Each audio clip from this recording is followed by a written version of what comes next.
Hello again everyone, Box Salesman here with the updated level 70 version of my Frozen Orb Wizard.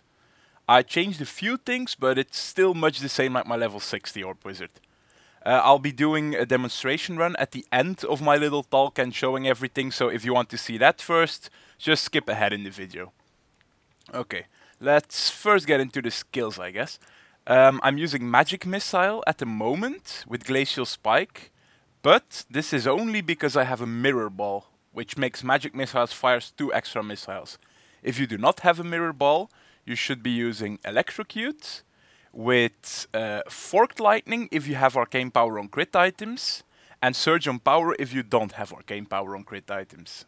This is pretty important, so again, Surge on Power if you don't have Arcane Power on crit, Forked Lightning if you do have Arcane Power on crit, and Magic Missiles if you have a Mirror Ball. Okay. Now there's obviously Arcane Orb, Frozen Orb. I don't even have to talk about that. Then the usual Magic Weapon, Force Weapon. Almost every wizard runs that nowadays. Then there's a Familiar with Spark Flint. It's just for another 10% increased damage. And since about a month ago there's been a patch that Familiar damage is capped anyway, to only do maximum of 2 attacks per second. Having a damage rune on the Familiar isn't as important anymore, so just a rune that actually benefits the Familiar, so we really go for the 10% damage to ourselves now. Then there's Energy Armor Pinpoint Barrier. If you have some trouble staying alive, you might go for Prismatic Armor, because it's really a lot of resistance type extra. But I like the Pinpoint Barrier because we're just speed farming Torment 1 anyway, we don't really need the toughness. Because in this patch, farming Torment 1 is pretty effective, and going higher isn't that good at the moment.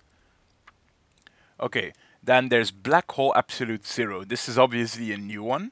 This is really amazing because the rune makes you do 3% more damage on your cold spells for every enemy hit, and this buff lasts 10 seconds. So this is pretty damn amazing if you're doing rifts, because there's a lot of ads there and you almost constantly have cold damage bonuses on all your attacks. Then for the skills, still use Prodigy. This is almost a must in the build. Then Cold-Blooded, which is again almost a must, especially if you're running in a party. Then these two are optional. First I run Dominance, just because we AoE a lot of stuff down and the shield really helps a lot. And then Blur, because this is really a lot of toughness for one passive. But of course you can go the Glass Cannon option or even Power Hungry or Astral Presence. And if you really want the most damage out of your passives, you should go Glass Cannon and Conflagration. And if you do go Conflagration, you need to change your magic weapon to be the fire one, because Conflagration only procs on fire damage. Okay, that's it for the skills. Let's quickly get into my gear now. Keep in mind, Reaper of Souls isn't out that long, so my gear isn't the best optimized gear, but I'll try telling you what I'm looking for. So, as your weapon, I got an Azeroth here. This is, of course, pretty damn good. Always, on this build, you just need a socket on your weapon. There's no exception, you need it. So just roll a socket on it, put a high emerald in it, and you'll get a lot of DPS upgrade. Azeroth is obviously a really good option for this build, but mine rolled terrible DPS, so don't mind the low DPS number. Thunder Fury is also good. There's also the new weapon where every time you do an elemental attack, you cast a spell. That's really good, but I forgot the name. But let's get on with it. Then Boots get Arcane Orb damage. Really good. And if you're 200 Paragon, don't actually get movement speed anymore on your Boots, because you can just get it from Paragon, and 12% movement speed. To get it from Paragon, you only need to sacrifice 120 Intellect, and an extra roll is better than an extra 120 Intellect. Then there's my Mirror Ball. I really love this thing. It's crit chance, crit hit grants Arcane Power. These two are really important on your source. And then the Magic Missiles firing extra missiles make you proc the Arcane Power on crit 3 times from one Magic Missile, so really works well. Then, and of course, if you don't have a Mirror Ball, just any like source with crit hit chance, crit hits grant Arcane Power, and possibly Arcane damage on there also. I would prefer to have Arcane Orb damage instead of the socket, but I tried rerolling it a lot of times and it's a pain.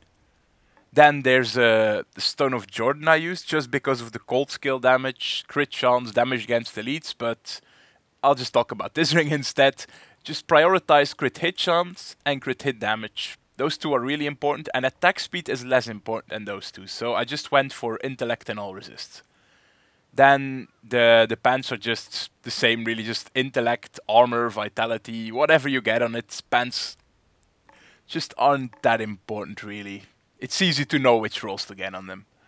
Oh, and 2 sockets is really important now. Keep in mind the new gems are really, really strong. You want to have 2 sockets in your chest and your legs, no exceptions. It is the best one.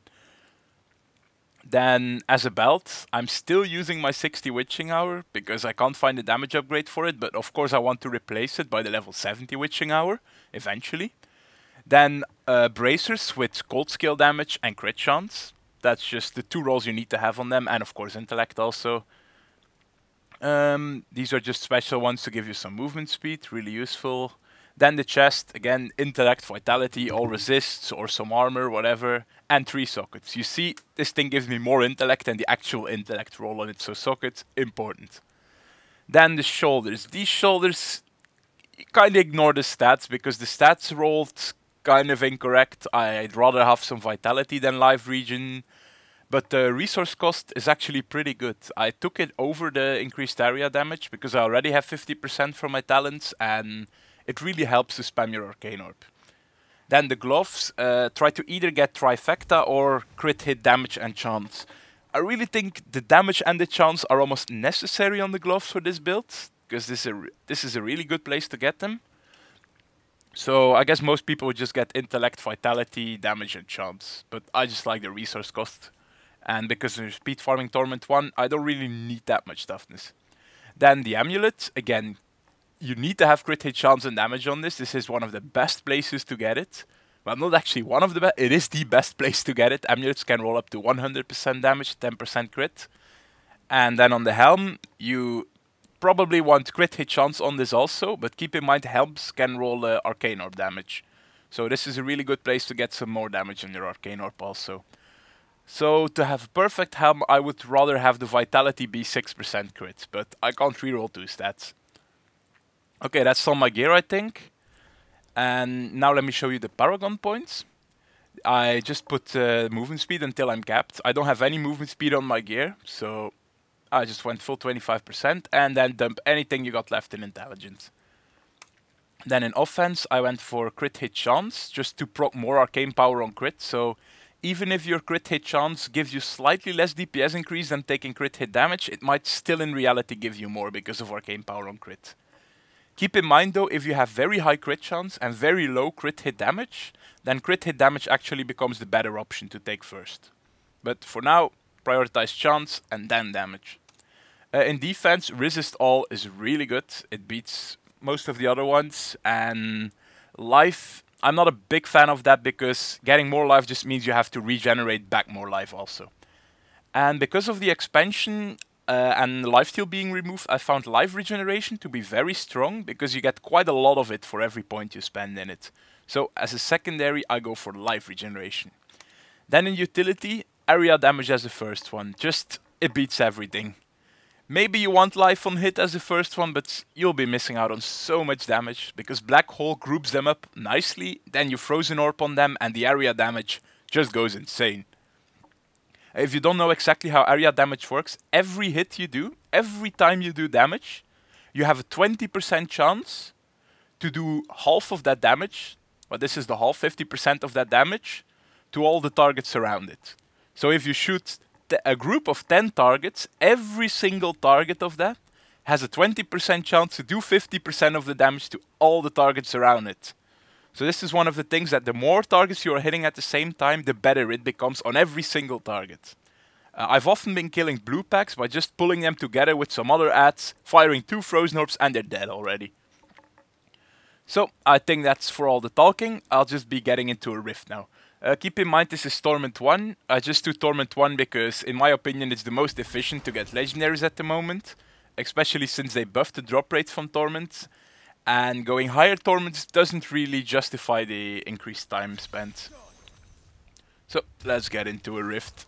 And hope it's not one of the boring ones that take ages to find mobs. So just turn on all your buffs, I already had them on. And you can black hole elite packs as you can see. and that really just blew them up. Oh, also you'll notice me freezing a lot because of Azeroth and here the Magic Missile Glacial Spike. That's a nice bonus also. I can actually, if I only spam the Magic Missiles, I can freeze lock the end boss about 60% of the time. So he won't do a lot. If you maybe need your party members to stay alive, if you see them dropping in health, you can just start spamming your Glacial Spikes. But again, that's only if you have Mirror Ball. It just blows up the Torment 1 mobs. Of course, you might not have the same gear in Torment 1, but I immediately started doing Torment 1 after playing in normal mode for about 2 hours when I got to level 70. That's all. I just did some bounties in normal mode for 2 hours. Did like 2 rifts in there. And then I gambled some rares, reforged the rares, and I was ready to go on Torment 1. In hardcore, keep in mind though, meaning when I say I was ready to go Torment 1, I mean dying about every half an hour. Because it was still shit gear. But now I actually haven't died in about 2 days, so maybe you guys were seeing like, what the hell, my toughness is so low, it's so crap. But keep in mind, I'm deliberately not stacking vitality. I just like to have low vitality because it makes me instantly regenerate everything back anyway. And I'm going for the armor and all resist rolls instead.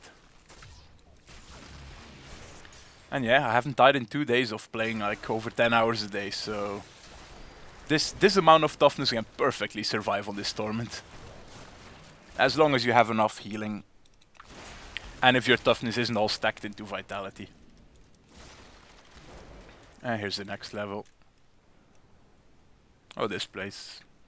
And yeah, this is the right way. Yeah, of course I'm not getting many elites now, that's typical when you want to show your build. I somehow never get elites then. But we'll get some. Rifts are usually packed with elites. As you can see, the movement speed really helps, so try and get movement speed wherever you can. If you don't have 200 Paragon, try to get the roll on the boots. I really love movement. Okay. Well, let's just continue this rift till the end, because you obviously don't only want to see me AoEing stuff down, you probably want to see the boss fight also, because they have a lot of health. Now I got a channeling pylon on me. For people who don't know what this is, it means you can just spam your skills, you do not use any resources for them, and cooldowns are greatly reduced. They are almost like reduced by 80% or something. But for this build it doesn't do that much, except for you can spam frozen orbs. For some builds like monks, they can almost start spamming dashing strike and get around the map really fast. But yeah, just explaining the pylon so you guys are not wondering why the hell I wasn't going down for a while. Okay. And the next rift. Yeah, this rift is pretty slow in mob spawns. Oh, here's another rare. See, I'm just black holing it to try and group it up, and then you spam the frozen orb on it. It didn't group up that nicely there, so my black hole wasn't giving much cold damage bonus. But you can imagine if I do group up more stuff, it gets pretty damn strong. I'm not really bothering with killing every little at. It's usually more than enough to get to 100%. This is a shield pylon, so now I won't be taking any damage for 30 seconds. These pylons are really nice in the rifts. The strongest ones are probably Conduit. It's just the best one, no doubt about it. Then there's speed or power. If you're lower gear and still take a lot of time to kill stuff, then power is the second best one. But if you kill stuff really fast and just want to run a lot faster, then the speed pylon is really good also. And I'm getting a lot of rifts in this one. Yeah, often the rift time, how long you spend in a rift, is determined by the density that you get in the rift. Because as you can see, I probably can't make this go much faster now. Except by using a monk in a party is really useful also for this build. They can just group up everything, so your area damage can just own them. And monks can also give you movement speed buffs. I really like to run with a monk. But this build works perfectly solo. I've been doing it a lot solo. And especially because you can start freeze locking stuff when it gets hard.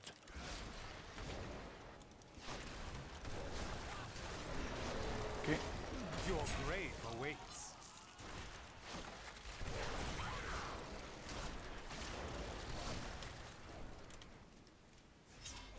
Where are all the big mob packs? Oh, here's a blue pack. Yeah, of course these are the guys that don't stick together, so my black hole just failed.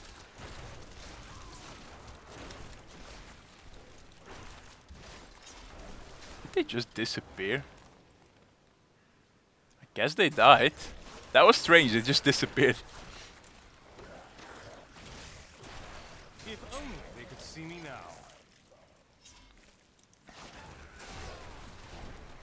Well, I was probably being blind and they just died anyway.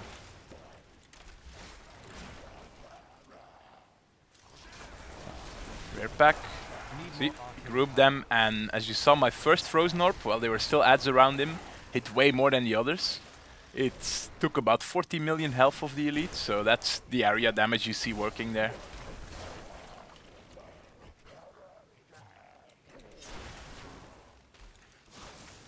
Oh, another elite. Oh, shielding.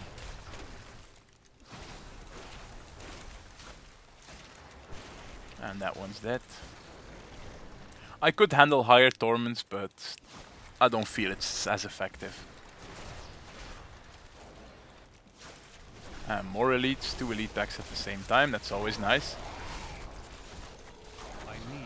As you see, I don't even really care about avoiding stuff at the moment, even with not even 4 mil toughness. It's still easy mode to tank it.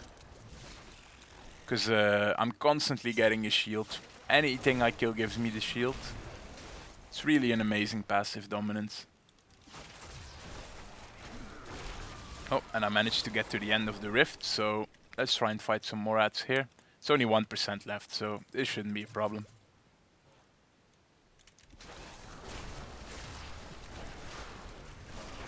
And there it is. Oh, this guy, he vortexes you and smashes, so it can be a bit annoying. So, I'm just gonna show you, if I only spam Glacial Spike, I still do a lot of damage, and I freeze lock him basically. But let's do the Arcane Orb now. Oh. See, Arcane Orb is doing quite a lot of damage single target also. This boss has about 360 million health, which is about 4 times more than an elite pack, and he still went down pretty fast. So, I hope you learned something about the build, and I hope you like to try it out. If you have any variations on the build, feel free to change whatever you like. The only real thing that's necessary is Frozen Orb. All the other things you can experiment with. But I found these to be the most useful ones. So, I hope you learned something, and bye!